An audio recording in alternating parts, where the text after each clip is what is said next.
अब देखो, मैं पैंक्रियास के बारे में आपको बता रहा था that pancreas is the endocrine as well as heterocrine gland, exocrine gland, दोनों ये इसके अंदर प्रेजेंट रहते हैं। उसका जो एंडोक्राइन पार्ट रहता है that constitute only about 2 to 3%, 2 से 3% तक रहता है, and represented by isolates of Langerhans, और आइसोलेट्स ऑफ लैंगरहैंस से रिप्रेजेंट किया जाता है। The isolates have 5 years. The isolates of 5 types of endocrine gland secreting different hormones. अब ये जो पैंक्रियास के अंदर ये जो आइसोलेट्स रहते हैं ये 5 टाइप के रहते हैं। इसमें एक को बोला जाता है alpha cells. Alpha cells they are responsible for the glucagon, वो ग्लूकागॉन सिक्रीट करने के लिए रिस्पॉन्स रहते हैं, जिसको हाइपरग्लाइसेमिक हार्मोन ऐसे बोला जाता है। हाइपरग्लाइसेमिक हार्मोन बोले तो ज़्यादा ब्लड का शुगर लेवल वो बढ़ा देता है। फिर बीटा सेल्स आते हैं। बीटा सेल्स के अंदर आता है इंसुलिन आता है, that is called as hypoglycemic hormone, जिसको हाइपोग्लाइसेमिक हार्मोन ऐसे बोला जाता है। अल्फा सेल्स, बीटा सेल्स, फिर उसके अंदर गैमा सेल्स आते हैं।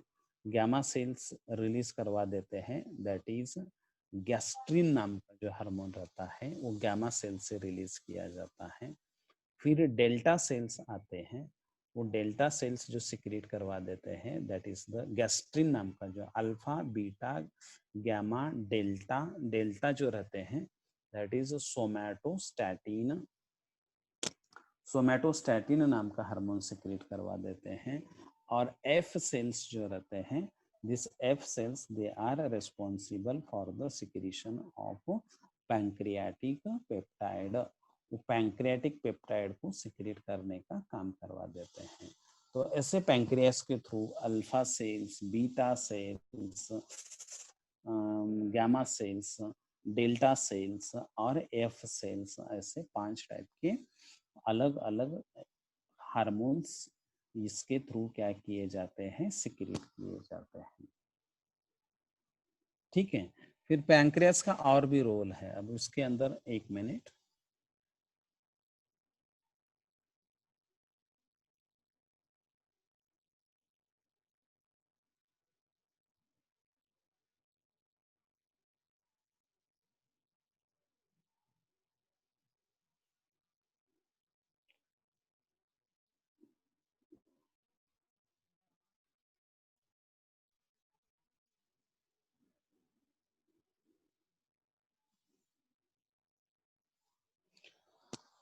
पैंक्रियास का और भी एक रोल रहता है, इससे मेनली जो हार्मोन पैंक्रियास के थ्रू सिक्रीट किया जाता है, the name of that hormone that is called as insulin.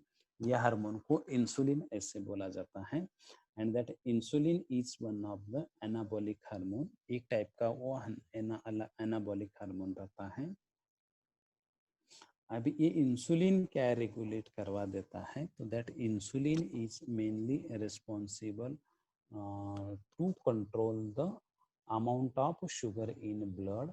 Blood के अंदर जो शुगर की लेवल रहती है उसको इंक्रीज करवा देता है, एंड इट्स हाइपोसिक्रीशन, इसका जो हाइपोसिक्रीशन रहता है that leads two diabetes mellitus, वो डायबिटीज मेलिटस को सिक्रीट करवा देता है। और ग्लूकागॉन जो रहता है that increases the blood sugar level, और जो ग्लूकागॉन रहता है वो ब्लड शुगर लेवल को इंक्रीज करवा देता है। सोमैटोस्टैटिन जो रहता है that control the functioning of alpha and beta. Somatostatin alpha को भी कंट्रोल करवा देता है और बीटा को भी कंट्रोल करवा देता है, इसीलिए जो शुगर लेवल रहती है वो क्या की जाती है, मेंटेन की जाती है। तो ऐसे ये पैंक्रियास के अल्फा बीटा और जो सोमैटोस्टैटिन के थ्रू, डेल्टा सेल के थ्रू जो सोमैटोस्टैटिन रिलीज किया जाता है वो अल्फा और बीटा बोले तो इंसुलिन और ग्लूकागॉन दोनों का लेवल मेंटेन करने का वो काम करवा देता है। ठीक है, तो ऐसे पैंक्रियास के जो 2 to 3% जो सेल्स रहते हैं they are act as the endocrine part, वो एंडोक्राइन पार्ट बोल के एक्ट हो जाते हैं। Then next, kidney is also act as the endocrine gland। ये जो अपना जो किडनी रहता है वो भी एंडोक्राइन ग्लैंड बोल के ही एक्ट हो जाता है। अब किडनी के थ्रू जो हार्मोन प्रोड्यूस किया जाता है that hormone is called as erythropoietin. वो हार्मोन को इरिथ्रोपोएटिन हार्मोन ऐसे बोला जाता है, विच रेगुलेट द इरिथ्रोपोएसिस, और उसको ही क्या बोला जाता है दैट इज कॉल्ड एज हीमोपोएसिस। जो इरिथ्रोपोएटिन नाम का जो हार्मोन रहता है जो इरिथ्रोपोएसिस या हीमोपोएसिस नाम की प्रोसेस कंट्रोल कर देता है, किसके अंदर तर that is in bone marrow. ये बोन मैरो के अंदर कंट्रोल कर देता है। It also influences the ultra filtration of nephron of kidney. वो इन्फ्लुएंस कर देता है, क्या इन्फ्लुएंस करवा देता है तो ultra filtration of nephron. Ultra filtration of nephron बोले तो किडनी के अंदर जो ब्लड फिल्टर किया जाता है उसको वो इन्फ्लुएंस करवा देता है। And it also produces renin hormone. Kidney के अंदर रेनिन नाम का जो हार्मोन रहता है which control the aldosterone secretion through the renin angiotensin pathway. अभी ये जो अल्डोस्टेरॉन जो रहता है that aldosterone is mainly required for the secretion of sodium. Sodium का सिक्रीशन करने के लिए वो रिस्पॉन्स रहता है, तो उसके थ्रू वो क्या किया जाता है मेंटेन किया जाता है। तो secretion through the renin angiotensin pathway. ठीक है, उसके बाद में जो नेक्स्ट पार्ट आता है, next part that is called as liver. उसके बाद में नेक्स्ट पार्ट आता है जिसको लीवर बोला जाता है। अब लीवर जो है बॉडी के अंदर that is the largest gland, मगर लीवर भी एक्सोक्राइन ही पार्ट आता है that is with duct as well as with some endocrine part. कुछ एंडोक्राइन पार्ट भी उसके अंदर प्रेजेंट रहते हैं और उसके अंदर डक्ट भी रहती है। तो लीवर जो रहता है इट प्रोड्यूसेस दो टाइप के इसको प्रोड्यूस करवा देता है। तो that one is called as angiotensinogen. एक एंजियोटेंसिनोजन को प्रोड्यूस करवा देता है and which changes into angiotensin in the presence of renin of kidney.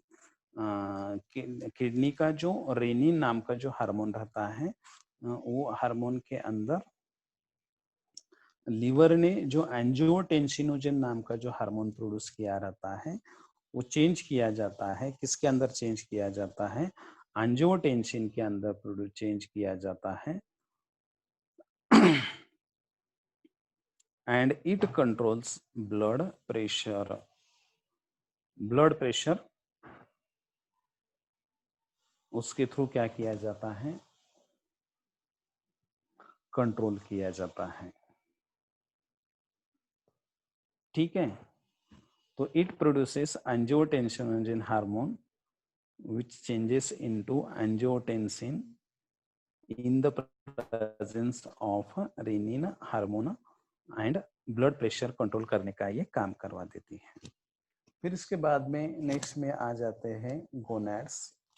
Gonads बोले तो अपने जो मेल गोनैड और female gonad, that male gonad is nothing but the testis और female gonad is nothing but the ovum. Ovary, ovary एक ovary रहती है और एक ओहम रहता है। जो ओहरी ओहम को प्रोड्यूस करवा देती है और टेस्टिस जो रहता है वो स्पर्म्स को प्रोड्यूस करवा देता है। मगर ये जो टेस्टिस और ओवरी जो रहते हैं, they are also mainly responsible for the production of hormones. वो हार्मोन प्रोडक्शन के लिए भी रिस्पॉन्सिबल रहती हैं। These may also function as the endocrine glands। वो endocrine gland बोल के ही एक्ट हो जाते हैं, सिक्रेटिंग सेक्स हार्मोन्स, वो सेक्स हार्मोन्स सिक्रेट करवा देते हैं। अब ये गोनाड्स जो है they are of following types, अलग अलग टाइप के जो गोनाड्स रहते हैं वो फॉलोइंग टाइप के रहते हैं। कौन से?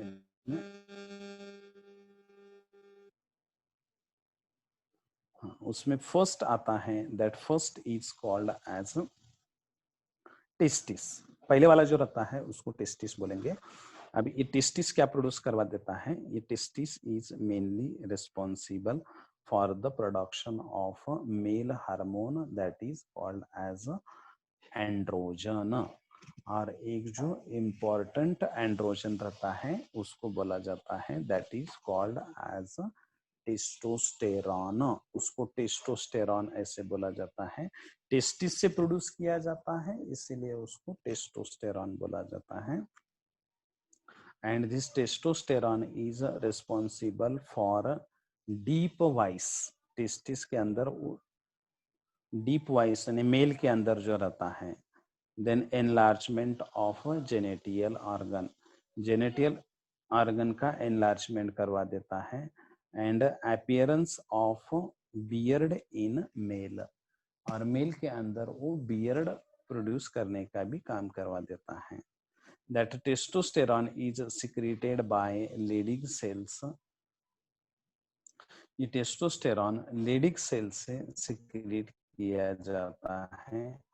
Then surgical removal of testis is, उसको क्या बोला जाता है? That is surgical removal of testis is castration, या उसको ही बोला जाता है that is called as orchidectomy, ऐसे बोला जाता है।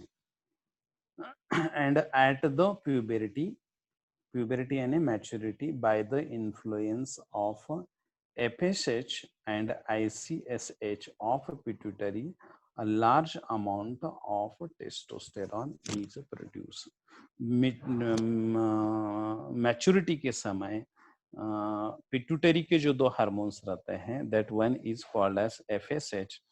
FSH का मीनिंग है that is called as follicle stimulating hormone, और ICSH का नाम है that is called as interstitial cells stimulating hormone. ये दोनों हार्मोन के वजह से मेल के अंदर जो हार्मोन प्रोड्यूस किया जाता है उसको क्या बोला जाता है? That is called as testosterone. उसको टेस्टोस्टेरॉन ऐसे बोला जाता है। अब फीमेल के अंदर कौन रहता है? देखो, फीमेल के अंदर जो पार्ट रहता है that is called as Ohri.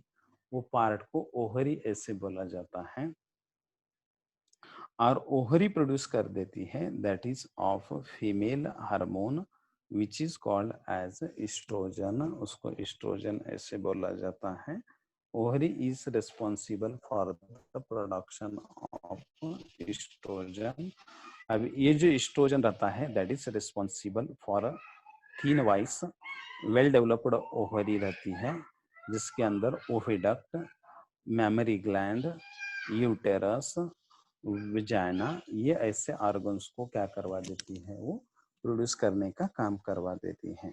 It helps in controlling of menstrual cycle. वो मेंस्ट्रुअल साइकिल को कंट्रोल करने के लिए रिस्पॉन्सिबल रहते हैं। Corpus luteum is a temporary endocrine gland. ये जो कार्पस लूटम रहती है ये टेम्पररी एंडोक्राइन ग्लैंड रहती है जो प्रेगनेंसी के अंदर प्रोड्यूस किए जाते हैं। And that gland produces a hormone that is called as progesterone. वो प्रोजेस्टेरॉन नाम के हार्मोन को क्या करवा देती है? प्रोड्यूस करवा देती है।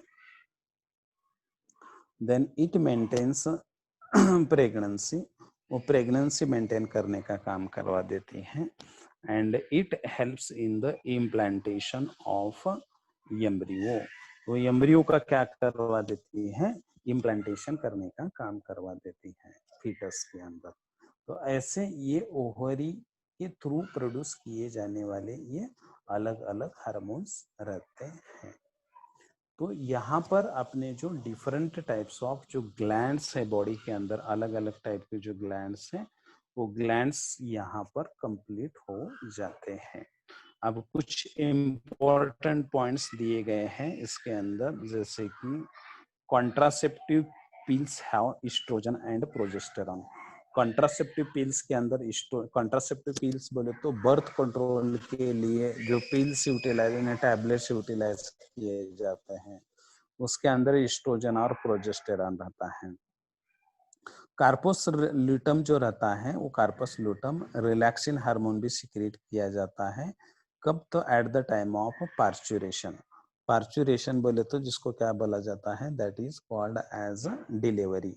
Eight the time of baby birth या चाइल्ड बर्थ के समय वो कार्पस ल्यूटम रिलैक्सिन नाम के हार्मोन को सिक्रेट किया जाता है। The placenta releases HCG HCG यानी ह्यूमन कोरियानिक गोनाडोट्रोपिन, वो प्लासेंटा के थ्रू क्या किया जाता है, रिलीज किया जाता है। And hormone eight the time of pregnancy and it's presence in urine indicate the pregnancy. Urine के अंदर जब एचसीजी का लेवल बढ़ जाता है, ह्यूमन कोरियानिक गोनाडोट्रोपिन नाम के हार्मोन का लेवल जब बढ़ जाता है, तो that is responsible to indicate the pregnancy. वो प्रेगनेंसी का साइन रहता है। तो ऐसे ये अलग अलग डिफरेंट टाइप्स के जो ग्लैंड्स हैं या हार्मोन से, इसका एक्सप्लेनेशन यहाँ पर कंप्लीट हो जाता है। और यहाँ पर ये सिस्टम का जो पार्ट था, एंडोक्राइन सिस्टम का जो पार्ट था, वो यहाँ पर कंप्लीट हो गया।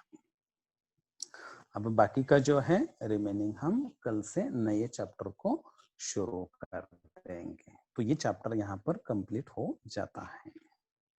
Okay, so remaining will be in next lecture. बाकी का नेक्स्ट लेक्चर के अंदर पढ़ लेंगे।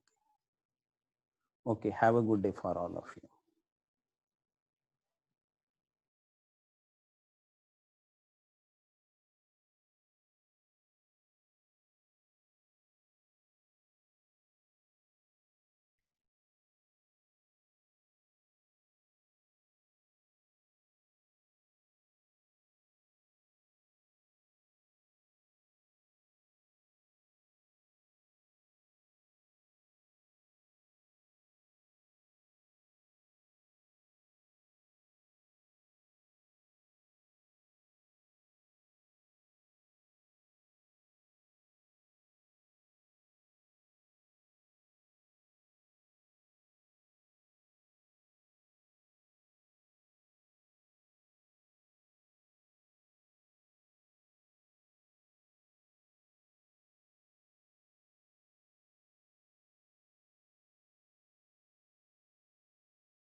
Hello sir.